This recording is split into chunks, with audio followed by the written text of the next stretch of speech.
Obviously, to begin with, we wanted to do a little bit of the sort of history of the site and the campaign, and starting a little bit with the campaign. But I wanted to pay tribute first off to all of you here. As you're probably aware, we've managed to stop the privatisation of this site, so that's 3.5 football pitches that would have become 350 mostly luxury flats, as we said, although they had the fig leaf of 105 affordable homes that were for home ownership but still bought house. As you know, Maryhill is not an area that's particularly well heeled, so the idea of luxury flats is not to our benefit. But the campaign was started because the Wynford Tenants Union took the view that 350 luxury flats, that would be detrimental for the community. But I wanted to pay tribute to everyone who turned out a year ago and held their phone up in the cold rainy day, or when we planted the tree. And I wanted to pay tribute in particular to one man who had the vision to go down the community buyout route. So thanks to Norman.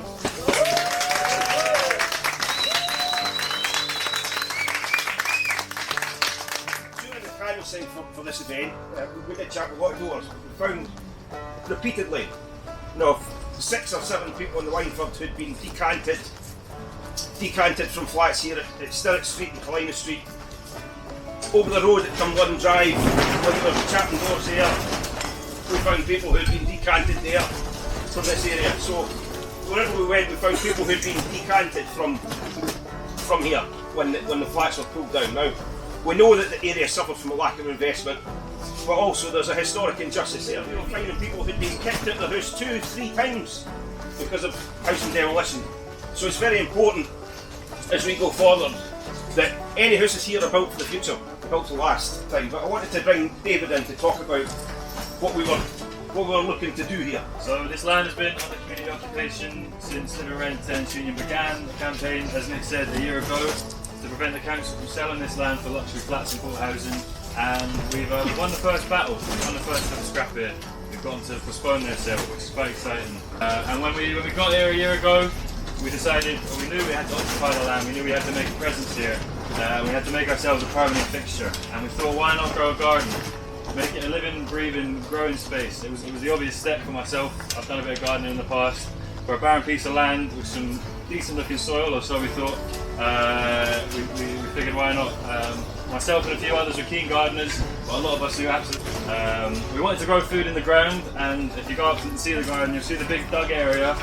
It's a dig. 3 weeks later, through a Freedom of Information request, we found out that a chemical works that was just on the other side of the road had contaminated all the soil with heavy metals and toxic elements, so it would have been irresponsible to grow food in the ground. In the harsh life, namely climate breakdown, ecological collapse, growing housing inequality, unemployment, and most recently the COVID pandemic.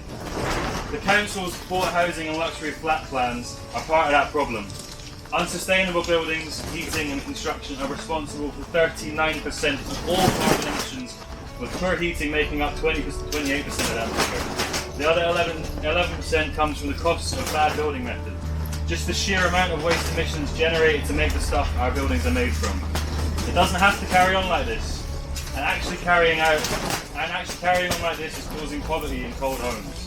The waste energy from new buildings and waste embodied carbon energy comes from demolishing old ones. And our children, our families and our community need a future, and it falls on all of us to build that future. We can't sit and hope that the council and the government are going to take up this mantle, because as you can see with their plans for this land, with the cheap housing that they're trying to build and the high rents that they're trying to push, they've not got people at heart and they've not got the planet at heart. We want to do something really different here, but it's also something that's really simple. High quality homes that work for our families, which don't cost the earth and are affordable for everyone, which will bring together Maryhill rather than fracture it. And we want to do it in a way that reminds people that this place is ours, and that what we want to happen here matters, and that we have the power to do something about it. This campaign can be so powerful, not just for the beauty it can bring to this place and the people here, but for the reminder it can serve of the power of communities across Glasgow and the whole of Scotland. We want this community, this collection of families rooted in this place and our needs, to shape this place. The Valley can be an environmentally friendly community housing development using 21st century technologies in building materials such as passive house design that require minimal heating, cross-laminated timber that sequesters carbon from our atmosphere, creates jobs and builds a circular economy while improving Scotland's landscape, and district heating systems which make use of our fabulous canal and river to generate heat sustainably. We're proposing that instead of the 350 houses that Glasgow City Council wants to build on this land, a more sustainable number of social homes, a mix of flats and family homes that exist for the people who will live here and their neighbours.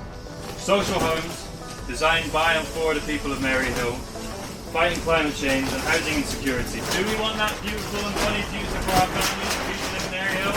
Yes! Yes! One more time, do we want it? But if we go down the route of the community buyout, then we'll need planners, we'll need lawyers, we'll need accountants, we'll need all these specialist expertise. But that's not the first step. If we want to transform this neighbourhood, the first step is that we need to contact lots and lots of people in the surrounding areas of the Butney, the Valley, the Cumberland Estate, the Wynford. We reckon it's about 7,000 people. So to go through the first stage of a community buyout, you need to get everyone's name on a petition, basically, who's on the electoral register. So we're looking at, we would need 1,500 contacts at a minimum. The other thing is, we need to recruit people to the community body, and I would also point out we'd like to recruit people to Living Rent. I want to touch on that a little bit before we move on to that, because we were able to defeat the council here because we had a branch of Living Rent that had a bit of strength, a bit of gumption, a bit of capacity. And as we grow the campaign to win a community buyout, we also need to grow that capacity, because we're constantly meeting people who say, oh, I've been messed about by my landlord, I'm in an overcrowded house. We need, along the way, while we transform this community, to fight for the now. But yeah, as I say, the main thing is not the planners and all the architects and all that stuff that we need to do. We need to build the momentum by talking to people on the doors, by talking to people on the street. Good. Well, that's obviously what we want to do next after this, but let's, as I say, take stock of where we're at. We've come a long way, but there's a lot more to do, and there is a vision. It could be really, really good, but it will need a lot of your support. So